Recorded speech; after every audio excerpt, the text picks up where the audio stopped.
Hello dear students. आज हम आपकी किताब बीहाइव की poem number 4 the lake isle of Innisfree का अध्ययन करेंगे। The lake isle of Innisfree के जो पोएट हैं वो विलियम बटलर यीट्स है, यानी W.B. यीट्स है। इसकी समरी के बारे में बात करें तो Yeats was in London when he wrote this poem in 1890। Yeats उस समय लंदन में थे जब उन्होंने इस कविता को 1890 में लिखा। This poem describes his homesickness and intense urge to go to his homeland and live peacefully there। यह कविता उनके घर पे लगातार रहने से और उनकी एक अंदर की एक विनती थी कि वो अपने घर की भूमि पर जाएं जहाँ उनका जन्म हुआ था और वहाँ शांतिपूर्वक वहाँ रहें। The poet says that he is fed up with his present life. कवि कहता है इस कविता में कि वो वर्तमान के जीवन से बहुत उदास सा हो गया है।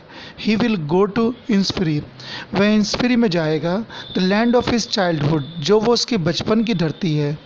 He will make their A small cabin with mud and would, वह वहाँ पर एक छोटा सा कमरा बनाएगा मिट्टी और लकड़ी से।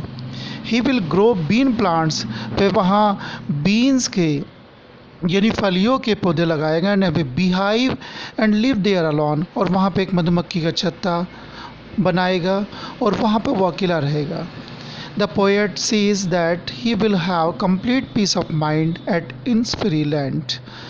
इन्सफ्री की धरती पर कवि कहता है कि वो पूरी तरह से शांति, मस्तिष्क की शांति को प्राप्त करेगा।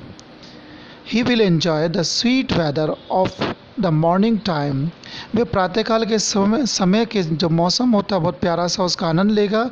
इन्सफ्री लैंड ग्लीमर्स एट मिडनाइट, इन्सफ्री की जो धरती है वो चमकती है अर्धरात्रि में।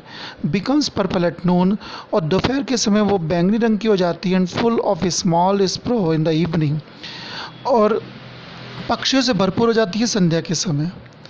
द पोएट सेज, कवि कहता है that he will go there for ever and enjoy the beauty of nature, वह हमेशा हमेशा के लिए वहाँ जाएगा और प्रकृति की सुंदरता का पूरे जीवन भर वहाँ आनंद लेगा। इस प्रकार से ये कविता का सारांश हुआ। मैं अब कविता को लाइन बाय लाइन अब पढ़ूँगा। अब लाइन की शुरुआत देखिए वहाँ से, आई will arise and go now. अब कवि कहता है कि मैं अब उठूँगा और जाऊँगा। एंड गो टू इन्सफ्री, और इन्सफ्री पहुँचूँगा। And a small cabin build there, और वहाँ of clay and wattles made, wattles कहते हैं वो एक खरपच्ची या टहनी होती है, छोटी छोटी सी लकड़ियाँ होती है, उसका ढांचा बनता है। क्ले माने मिट्टी होती है और केबिन एक कुटीर यानी कॉटेज यानी छोटी सी झोपड़ी होती है। तो कवि कहता है I will arise and go now, मैं उठूँगा और जाऊँगा। एंड गो टू इन्सफ्री, और इन्सफ्री चला जाऊँगा। And a small cabin build there, और छोटा सा कमरा मैं बनाऊँगा of clay and wattles made, और वहाँ पर खरपच्चियों यानी छोटी छोटी टहनियों से और मिट्टी से, वहाँ पेड़ों की टहनियों से वहाँ एक छोटा सा केबिन बनाऊँगा। 9 bean rows will I have there a hive for the honey bee, मैं वहाँ 9 पंक्तियाँ सेम की फलियों की उगाऊँगा। 9 बी रो, मैं सेम की फलियों वहाँ उगाऊँगा। I have there a hive for the honey bee, और एक मधुमक्खियों का छत्ता, हाइव कहते हैं मधुमक्खियों का छत्ता, फॉर द हनी बी, शहद के लिए। And live alone the be loud glad, be loud कहते हैं मधुमक्खियों की भिनभिनाहट, और ग्लैड कहते हैं वन मार्ग यानी जो रास्ता होता है। पेड़ काट कर खुला स्थान बनाऊंगा और मधुमक्खियों की गूंज में अकेला रहूँगा। I shall have some peace there, वहाँ मुझे कुछ शांति प्राप्त होगी। For peace comes dropping slow, और धीमे धीमे शांति आसमान से नीचे ड्रॉप धीमे धीमे उतरती है शांति वहाँ। Dropping from the veils of the morning to where the cricket sings, और वहाँ जब झाड़ियाँ झिंगुर गाते हैं, क्रिकेट्स कैसे झिंगुर को, वेल्स कहते हैं घाटियों को, घूंघट को कहते हैं, क्रिकेट झिंगुर को कहते हैं। मैं वहाँ जाऊँगा और वहाँ घाटियों के झुरमुट से सुबह सुबह के जो घूंघट होता है उससे प्रातःकाल का आनंद मैं लूँगा। वेयर द क्रिकेट सिंग, जहाँ पे झिंगुर गाते हैं। देयर मिडनाइट से सॉल द ग्लिमर, और अर्धरात्रि के समय प्रकाश वहाँ टिमटिमाता है। ग्लिमर्स कहते हैं टिमटिमाना। And noon a purple glow, और दोपहर के समय बैंगनी रंग का वहाँ प्रकाश हो जाता है। And evening full of linnets wings, linnets एक पक्षी होता है, लिनेंट पक्षियों से भर जाता है संध्या के समय का आसमान। और अंतिम स्टैंजा है I will arise and go now, मैं उठूँगा और मैं जाऊँगा, मैं इंस्फ्री पहुँच जाऊँगा। For always night and day, हमेशा हमेशा के लिए, रात और दिन के लिए।